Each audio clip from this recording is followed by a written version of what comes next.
não é um livro interpretado pela mente humana, é um livro revelado pelo Espírito Santo. E quando nós estamos diante dela, então não é uma questão de você quebrar a cabeça, é uma questão de você quebrantar o coração. Que Deus nos deu um coração quebrantado aqui nessa manhã. Um coração ensinável. Um coração que se deixa ser conhecido pelo Senhor. Amém? Interessante, Jesus disse sobre pessoas que expulsaram demônios, que fizeram milagres, mas ele disse: eu não vos conheço, apartai-vos de mim, vocês que praticam a iniquidade. São pessoas que esconderam de Deus o que estava no coração deles, como que se eles pudessem esconder. Apesar de fazerem muitas coisas religiosas, pensando que estavam fazendo para Deus, nunca se deixaram ser conhecidos por Ele. E uma das coisas mais importantes é que quando o Espírito Santo fala aos nossos corações, e a palavra, ela funciona como um espelho. Quando você olha para ela, ela revela quem você é, ela revela a sua necessidade de mudança. E o que vai fazer toda a diferença é se nós nos rendemos ou não. Aquele, sabe, toque sutil que o Espírito Santo então está dando nas nossas vidas. E se nós não nos deixamos ser conhecidos por Ele, porque se deixar ser conhecido por Deus, pelo Espírito, é o primeiro passo para genuinamente você passar a conhecê-lo. É a nossa entrega, é a nossa rendição. E eu quero incentivar você, né, a estar aqui com esse coração aberto. O Evangelho não é o Evangelho do estereótipo. O Evangelho é o Evangelho do coração. A gente vê assim, porque não, se precisar de um cara religioso, o diabo não serve. Ele é religioso demais. E muitas vezes o diabo tem tentado resumir o Evangelho numa religião de usos e costumes. Mas o Evangelho não funciona assim. Ele é do coração. Você vai perceber uma coisa se você andar com Deus. Na hora que você começa a pensar que você está entendendo tudo, que você está achando a solução para as coisas, daqui a pouco você tem que lidar com algo que te convence que você não está entendendo nada, que você precisa de Deus, você depende dEle. Deus sempre vai agir e sempre vai fazer algo para que a gente tenha essa convicção que nós precisamos dEle e que a fé e a confiança precisam ser uma prática nas nossas vidas. A Bíblia diz: o meu justo viverá pela fé. A fé é uma maneira de viver. Não é algo que você ativa de vez em quando, é uma maneira de viver. Enquanto a fé vem por aquilo que Deus diz, a confiança vem por aquilo que Ele é. E à medida que você ouve por revelação o que Ele fala, você também vai assimilar por revelação quem Ele é.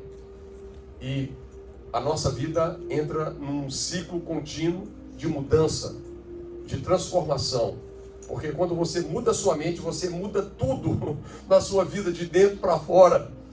É algo extremamente poderoso. Amém? Amém. Glória a Deus.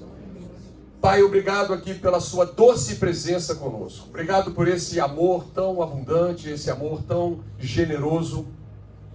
E com todo o nosso coração, nós queremos nos submeter à sua presença, queremos nos submeter ao Espírito Santo, aquilo que Ele tem falado conosco, aquilo que talvez Ele deseja falar e nós não temos percebido, não temos ouvido, mas tem misericórdia, tem paciência conosco, Senhor. Continua nos alcançando, alinhando o nosso coração com o Teu. Nós temos plena confiança, como cantamos aqui nessa manhã, que o Senhor é bom. Então os Seus pensamentos na nossa direção são pensamentos de paz, são planos de amor. O Senhor tem um desenho cheio de realizações para cada um de nós. Então ajuda-nos, Pai, ativa-nos mesmo.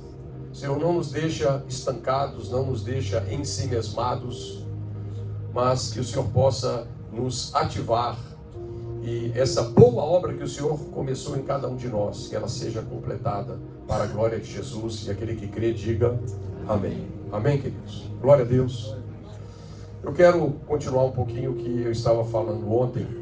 E eu gostaria de estar realmente colocando mais raízes nesse... Oh, desculpa, eu falei ontem, né? É porque para Deus já vem as justificativas, né? Nós somos assim. Nós temos um motivo para tudo. Mas eu ia dizer o seguinte, que para Deus um dia é como 1000 anos, e 1000 anos como um dia. Como nós estamos reunindo uma vez por semana, então domingo foi o nosso ontem. Não, graças a Deus teve vários aqui que eu encontrei durante a semana e tivemos um tempo muito maravilhoso. E glória a Deus. Mas a libertação é uma moeda com duas faces. Nós precisamos tanto lidar com os poceiros, com os demônios, como precisamos também lidar com a mentalidade que eles provocam, que eles criam, para resguardar a conquista deles, a presença deles na vida, ou na família, ou até mesmo dentro de um contexto de cidades e nações. E hoje eu quero falar um pouquinho sobre uma cidade, dentro desse conceito aqui de derrubar fortalezas. Então nós temos aprendido que nós expulsamos os demônios em nome de Jesus, mas quando estamos lidando com fortalezas, com essa casa de pensamentos que resguardam a presença ou o pensamento de um espírito maligno, elas precisam então serem demolidas. É interessante porque no mesmo capítulo, lá em João capítulo 8, Jesus disse: e se o Filho de Deus vos libertar, verdadeiramente sereis livres. Isso com respeito a libertar alguém de um cativeiro espiritual, coisas que precisam sair das nossas vidas. Mas logo na frente Jesus diz algo também muito interessante: e conhecereis a verdade, e a verdade que vocês conhecerem e assimilarem, ela vai tornar vocês livres. Por quê? Porque a verdade é esse martelo que esmiuça a rocha. Não foi isso que Jeremias disse? Não é a tua palavra como o martelo que quebra a rocha, como o fogo que consome a lenha?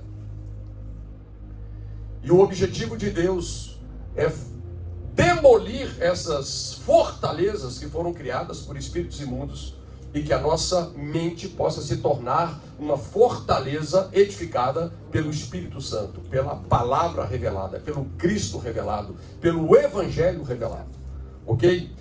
Então, Lucas capítulo 13, verso 34, a Bíblia diz assim: Jerusalém, Jerusalém, que matas os profetas e apedrejas os que te foram enviados. Quantas vezes quis eu reunir teus filhos como a galinha junta os do seu próprio ninho debaixo das asas, e vós não quisestes. Olha como Jesus descreveu Jerusalém. Ali, um grupo de pessoas. Ele está tratando a cidade como um homem coletivo. Então, uma cidade que rejeita a voz do Espírito Santo. Seja pelos profetas, e nós vamos ver que isso aconteceu pelo Messias também. O Messias aguardado por ela. Incrível.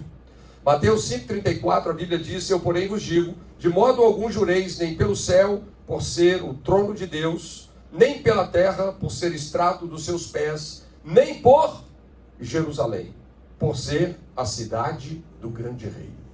Então veja, Jerusalém é a cidade do grande rei, mas precisava ser conquistada. Entendem? Então vamos olhar aqui até num sentido inverso, né? Porque eu quero partir dos dias de Jesus para os dias onde Jerusalém foi conquistada por Davi.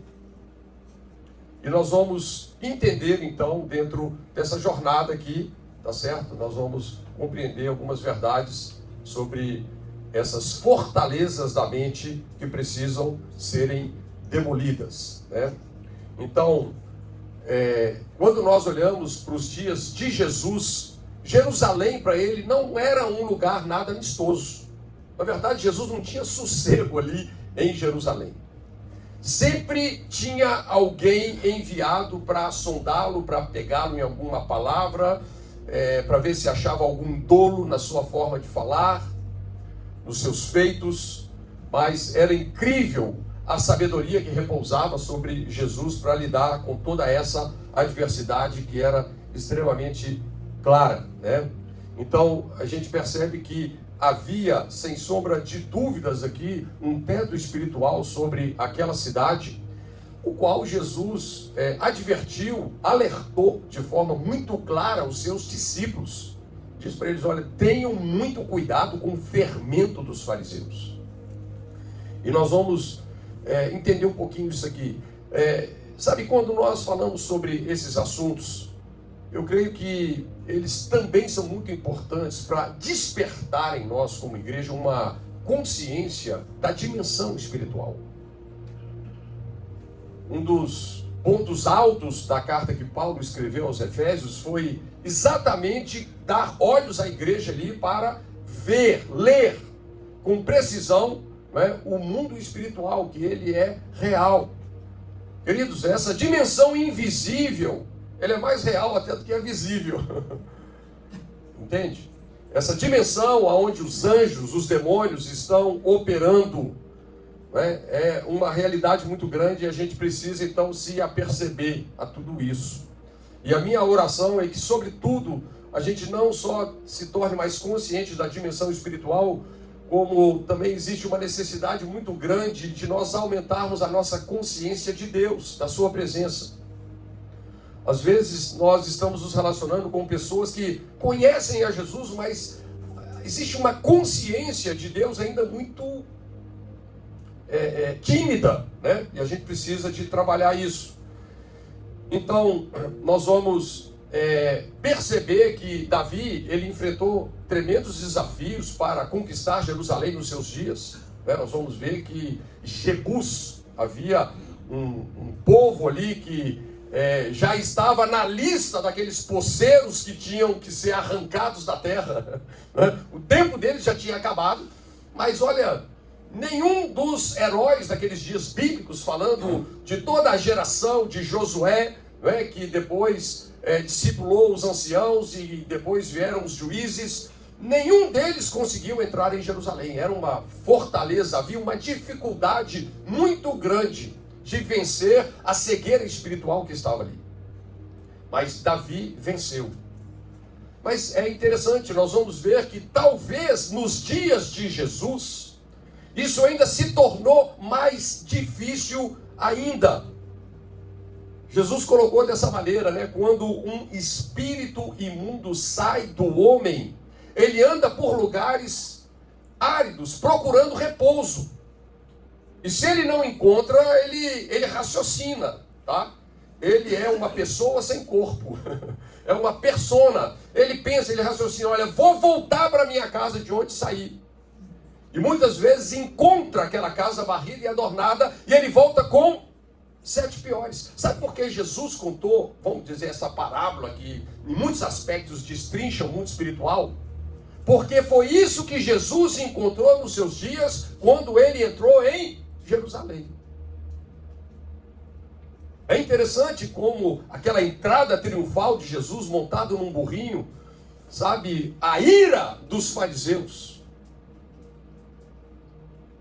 E Jesus recebendo o louvor daquelas pessoas mais simples, não é? Como de uma criancinha de colo, cujo louvor é perfeito. Então, foram dias desafiadores. Olha para vocês verem, Mateus 12, verso 22. A Bíblia diz assim: então, lhe trouxeram um endemoniado. Veja, Jesus fez 4 coisas básicas nos dias do seu ministério, tá? Ele pregou o evangelho do reino, ensinou o evangelho do reino, ele expulsou demônios e ele curou os enfermos. Então, quando trouxeram um endemoniado, a Bíblia diz que esse endemoniado, ele tinha uma influência direta sobre aquela pessoa, provocando limitações terríveis. É isso que os demônios fazem. Então lhe trouxeram um endemoniado cego e mudo. Na verdade, esse cara era cego e mudo por causa da influência de um espírito imundo. A maioria das pessoas que Jesus curou envolvia libertação de demônios. E aí a Bíblia diz, e ele o curou, passando o mudo a falar e a ver.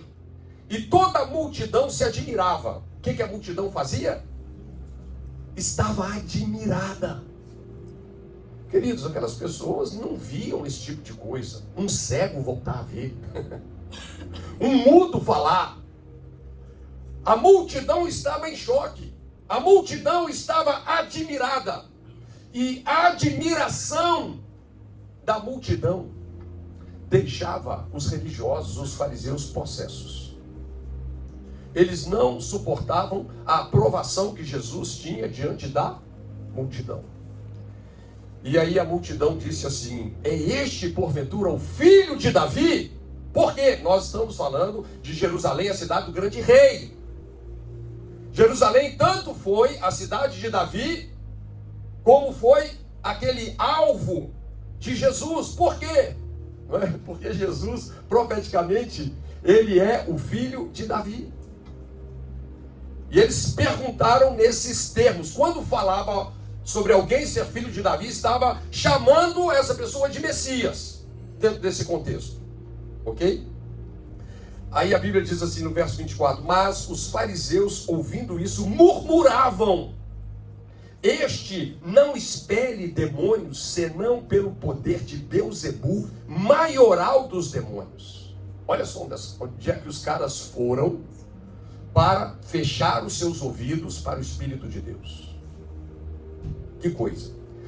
Jesus, porém, verso 25, conhecendo-lhes os pensamentos. Onde é que estão as fortalezas espirituais? Na mente. Ok? Jesus, então, conhecendo-lhes os pensamentos, disse, todo reino dividido contra si mesmo ficará deserto. Toda cidade ou casa dividida contra si mesma não subsistirá. Se Satanás espelha a Satanás, dividido está contra si mesmo. Como, pois, subsistirá o seu reino? Jesus, então, revela o que uma fortaleza da mente faz. E que o diabo não é tão burro, desculpa a expressão, como eram aqueles religiosos, de fazer isso com o seu próprio reino. Porque uma fortaleza espiritual é um argumento do inferno, que mesmo que uma pessoa conheça as promessas de Deus, a palavra de Deus, a vontade de Deus, mesmo que elas conheçam isso por um lado, esse pensamento divide a mente dessa pessoa, tornando isso, na mente dela, impossível, criando um estado mental de completa falta de esperança. Como nós falamos que aconteceu com os espias quando foram olhar a terra prometida. Eles eram os líderes, eram os olhos da nação. Eles sabiam que aquela terra foi jurada por Deus para eles. Uma promessa feita aos patriarcas. Mas quando eles olharam os gigantes e os muros das cidades, eles internalizaram aquilo e falaram, Deus disse, mas nós não podemos. Veja que uma fortaleza espiritual, ela derruba, ela confronta a fé. Ela bloqueia a revelação. E fé é um princípio de revelação, porque a fé vem por ouvir. Então a gente percebe essa resistência aqui por parte dos religiosos. Não é? E Jesus continua dizendo, e se eu expulso demônios por Beelzebu, por quem os expulsam os vossos filhos? Por isso eles mesmos serão os vossos juízes. Se, porém, eu expulso os demônios pelo Espírito de Deus, certamente é chegado o reino de Deus sobre vós. Então, qual é o papel do Espírito Santo? Por que hoje muitas pessoas não desfrutam de uma comunhão mais livre com o Espírito Santo?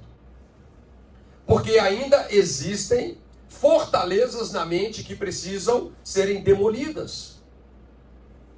Por isso que isso aqui é tão importante, queridos.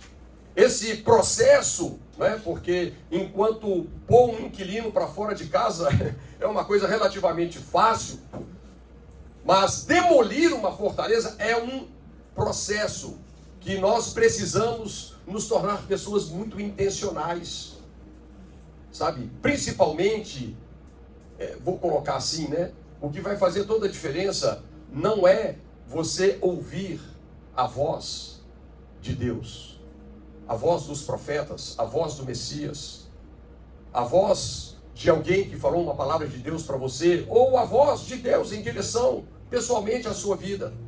A questão é se nós vamos nos render a isso. É a nossa entrega.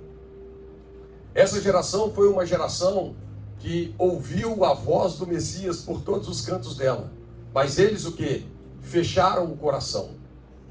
Porque a mente deles estava num lugar muito pouco acessível por causa daquilo que eles permitiram que o diabo construísse no coração deles.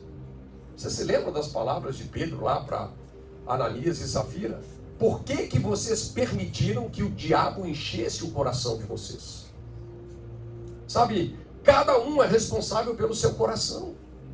E nós vamos perceber aqui um traço muito forte de inveja, né? Aqui nesses religiosos, orgulho espiritual. Então, Jesus ainda disse: ou como pode alguém entrar na casa do valente? Veja, Jesus está dizendo que o valente tem uma casa. E nós já explicamos que é uma casa de pensamentos. Jesus aqui conheceu os pensamentos. Jesus sabia a mentalidade que vinha sendo formada, né? Desde que Jerusalém se tornou uma cidade saqueada. Interessante, historicamente, Jerusalém foi destruída, levada a ruínas, pelo menos 17 vezes. Olha para vocês verem como que esse nível de batalha é travado.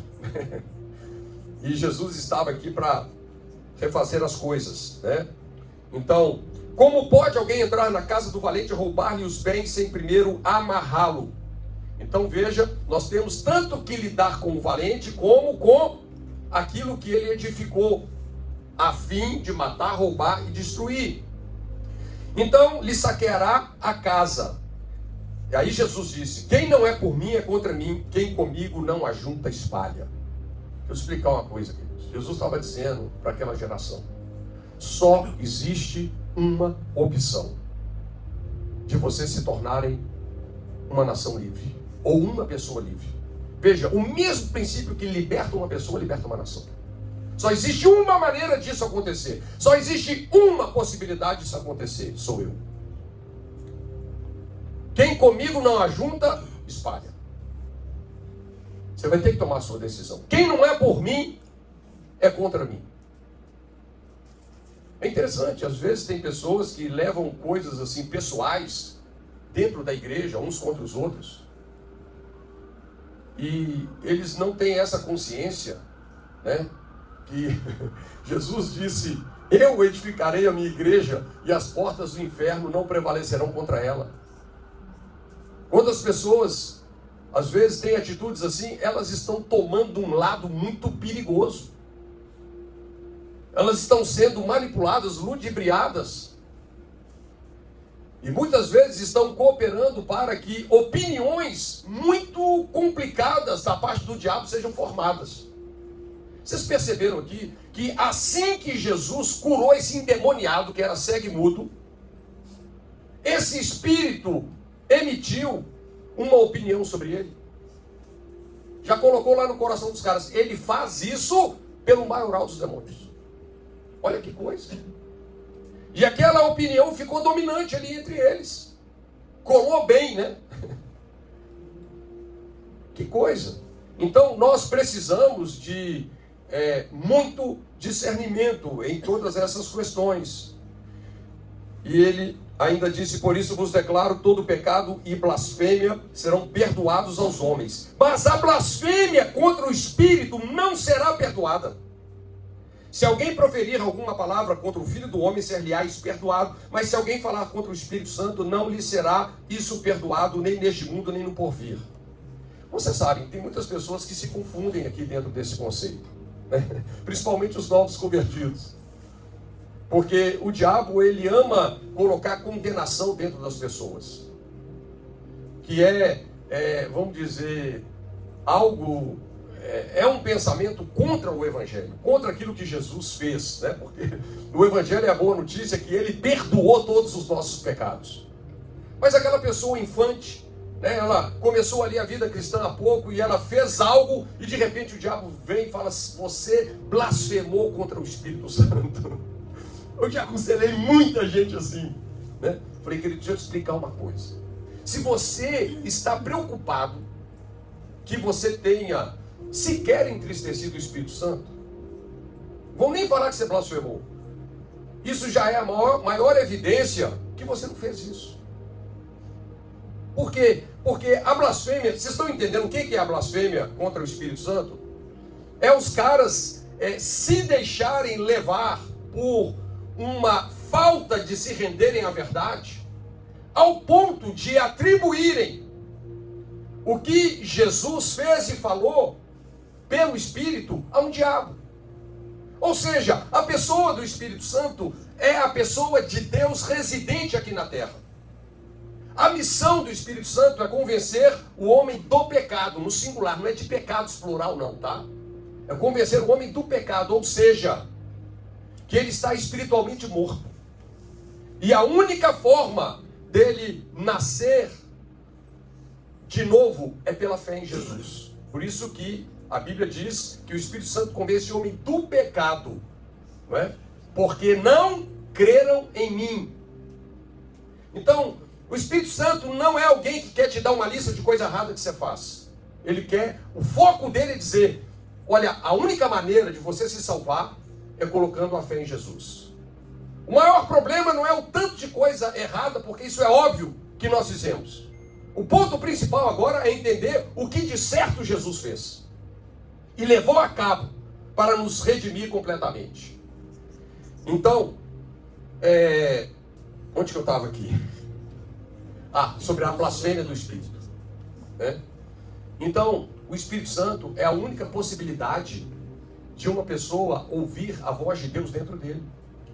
E se essa pessoa, intencionalmente, para se justificar, para proteger os seus ciúmes, a sua inveja, porque os religiosos, eles não suportavam a apreciação e a aprovação que Jesus tinha pela nação como um todo.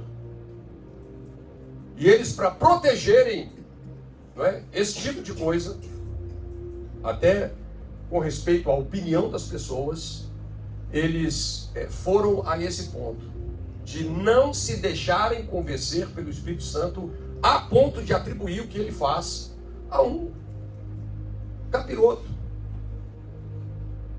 Então, queridos, isso realmente é uma coisa muito complicada e a gente vê realmente que em tudo que nós vivemos, não é, nós temos que realmente entender que nós vamos nos render a alguém. Nós vamos nos render a algo. E é incomparavelmente melhor você se render à verdade. Hoje, parece que essa síndrome lá do primeiro homem, né? Quando Adão pegou, qual foi o primeiro raciocínio? Qual foi o primeiro argumento do diabo na mente dele? Eu preciso me esconder de Deus. Existe uma resistência em nós não nos expormos.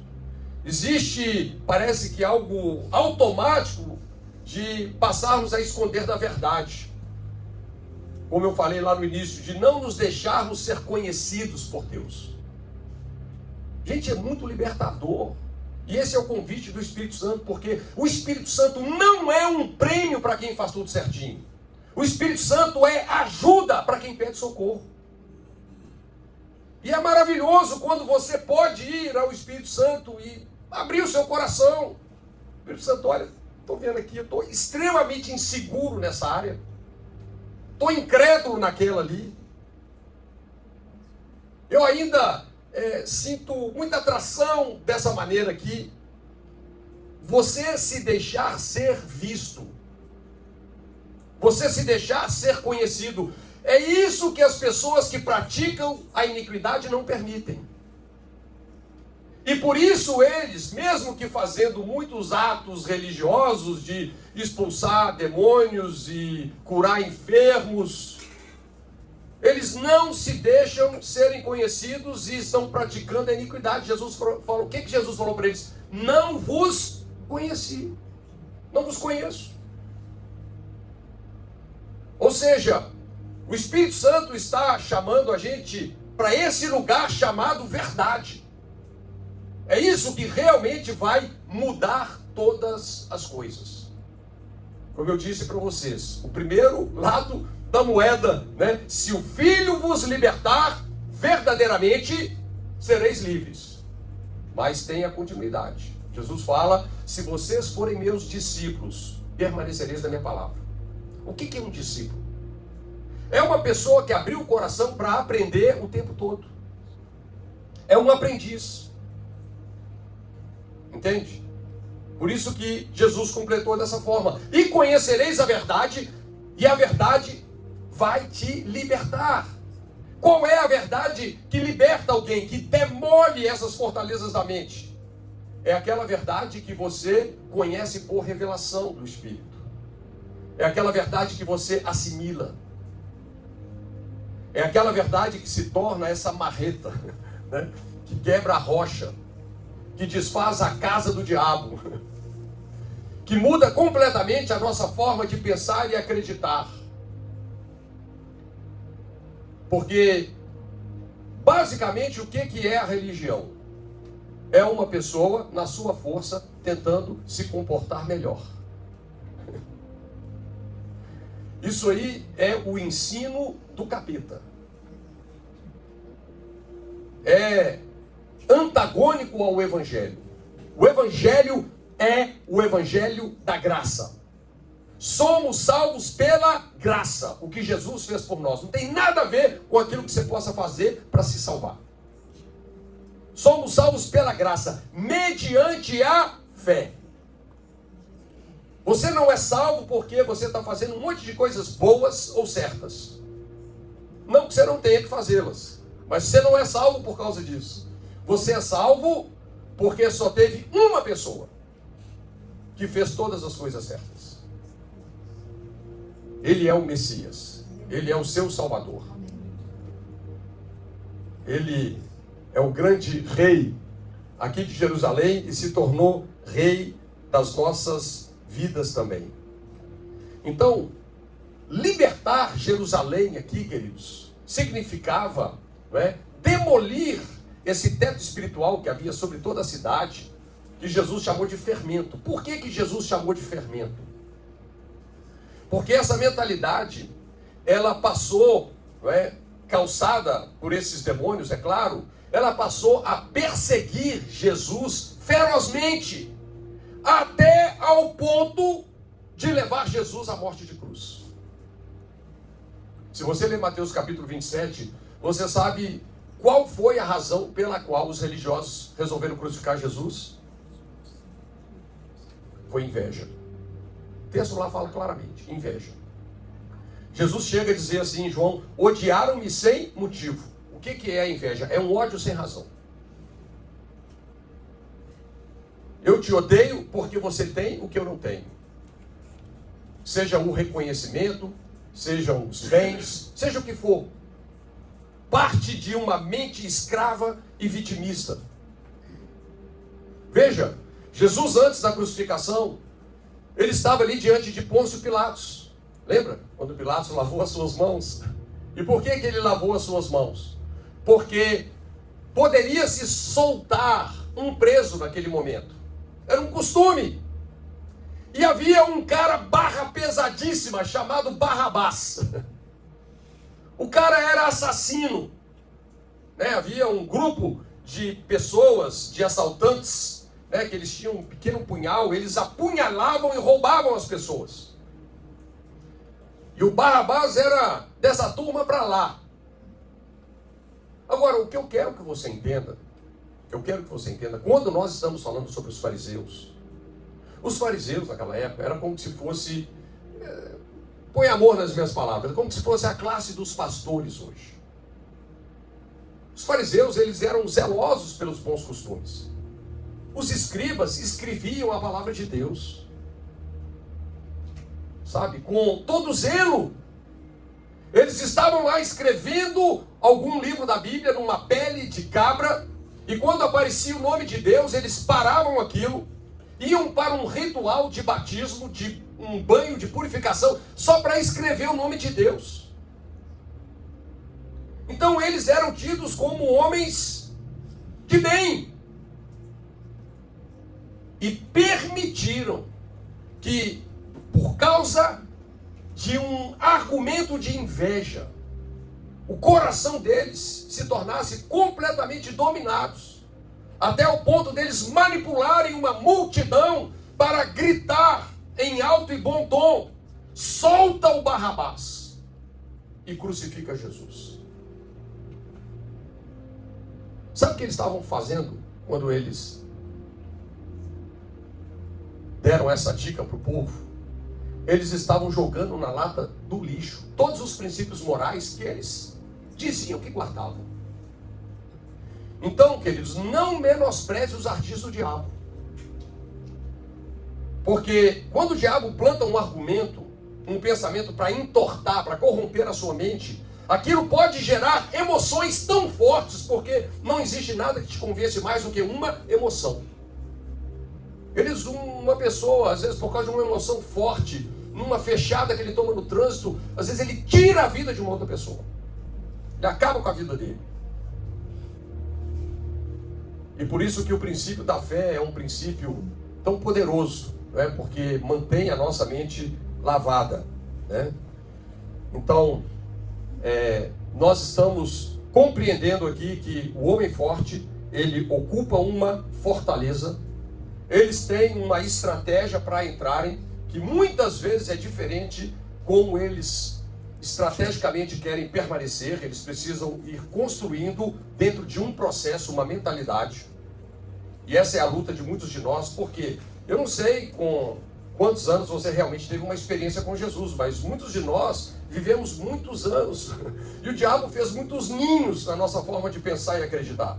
Nós significamos muitas coisas das piores maneiras possíveis, e a gente precisa de entender a importância, né, de não mais dar lugar ao diabo em algumas áreas específicas.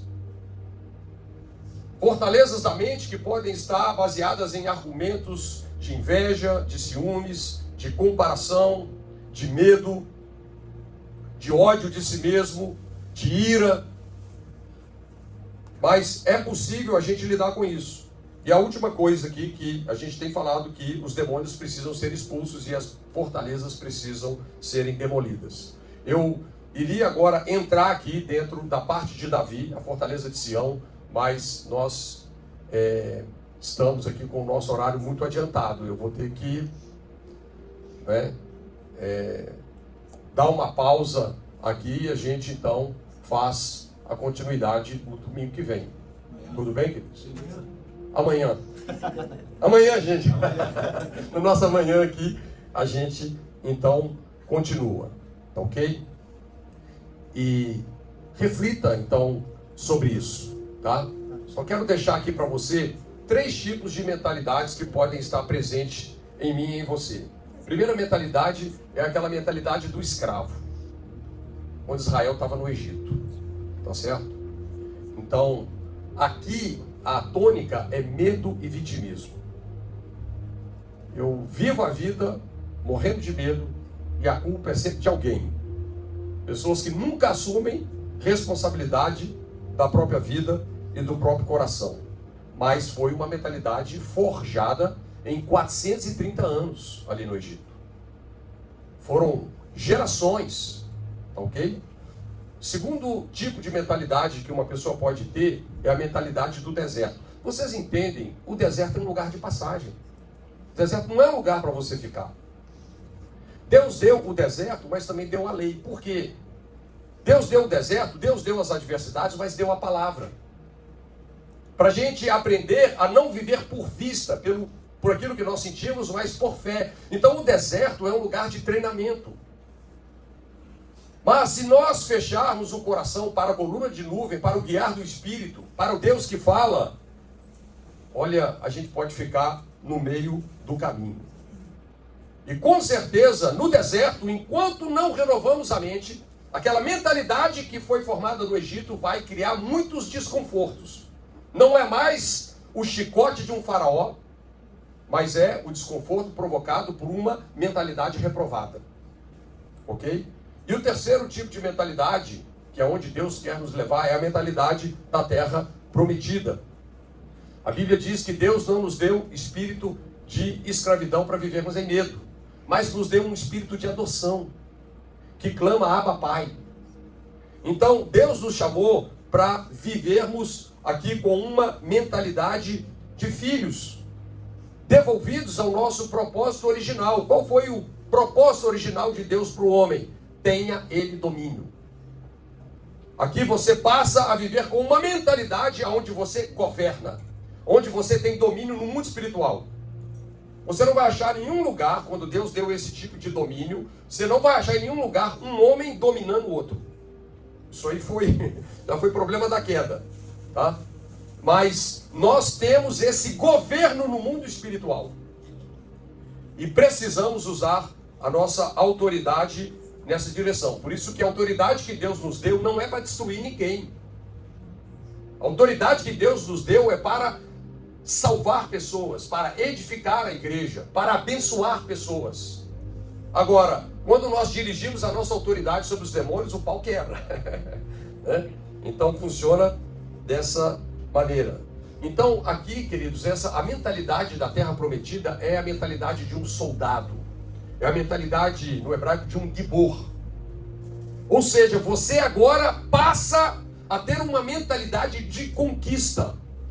Você sabe agora que tudo é possível aquele que crê. Você está debaixo do conselho de Paulo a Timóteo: tome posse da vida eterna. Porque tem muita água para passar debaixo da sua ponte. Existem muitas conquistas, sabe, incríveis que Deus tem para a sua vida. E Deus deseja nos levar a esse lugar, né, de perfeita varonilidade em Cristo. Fechou?